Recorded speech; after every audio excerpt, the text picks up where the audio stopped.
नमस्कार मित्रांनो, माझं नाव सौरभ चोगले. तुमचं स्वागत करतो आहे आपल्या चॅनलच्या पुन्हा एकदा एका नवीन व्हिडिओमध्ये.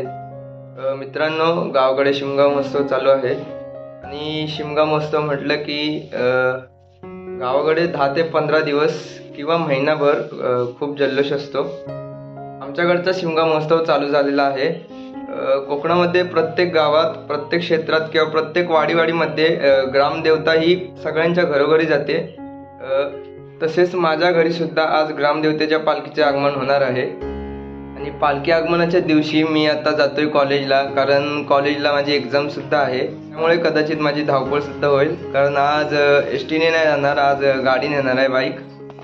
आता सकाळचे वाजलेले आहेत 8:15. पेपरचं टायमिंग आहे 10 ते 1, 3 तासाचा पेपर असणार आहे. आणि आता मी 8:30 वाजता निघेन. सोबत निखिल आहे.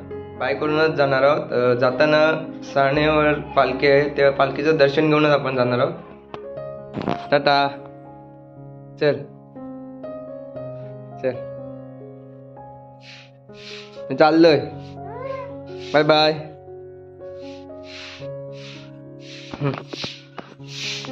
बघ, बाय.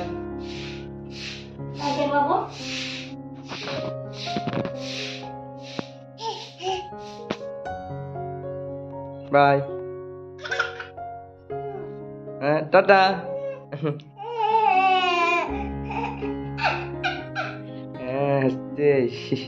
चला मित्रांनो, निघालोय आता. सहानेवरती जाऊया, पालखीचं दर्शन घेऊन मग निखिल सोबत जाऊया. चला.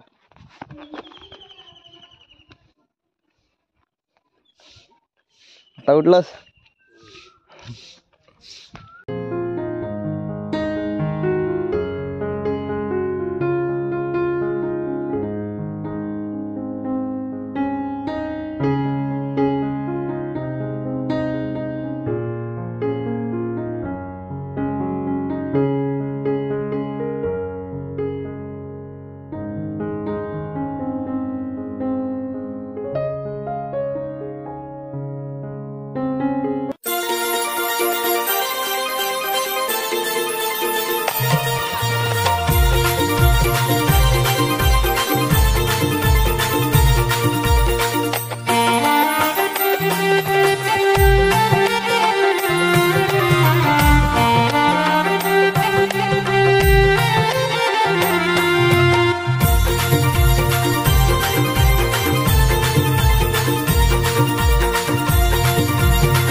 मित्रांनो, आता स्टँडवरती आलोय. आता कॉलेजला जातोय. पेपरची वेळ होत आले.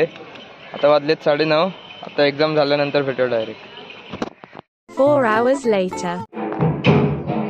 तर मित्रांनो, घरी आलेलो आहे. आताच 5 मिनिटापूर्वी घरी आलो आणि आता तयार वगैरे झालोय. तुम्ही बघताय घामाघुमाचा अंग आहे. जरा घाई गडबडीत पालखीजवळ जायचं आहे म्हणून, आणि आताच जाऊया पालखीजवळ.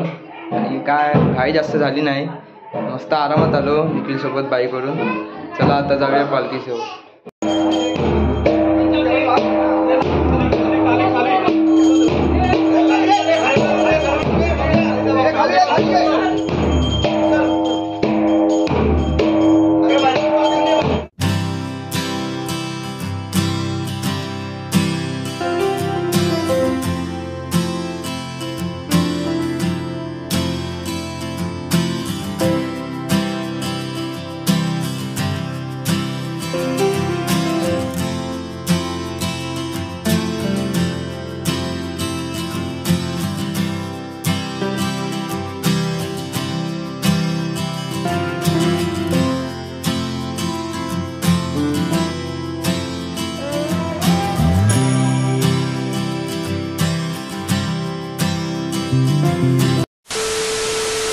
आजच्या दिवसातील शेवटचं घर आहे. इथे आले पालखी आता आणि हे बघा प्रसादी भेटले.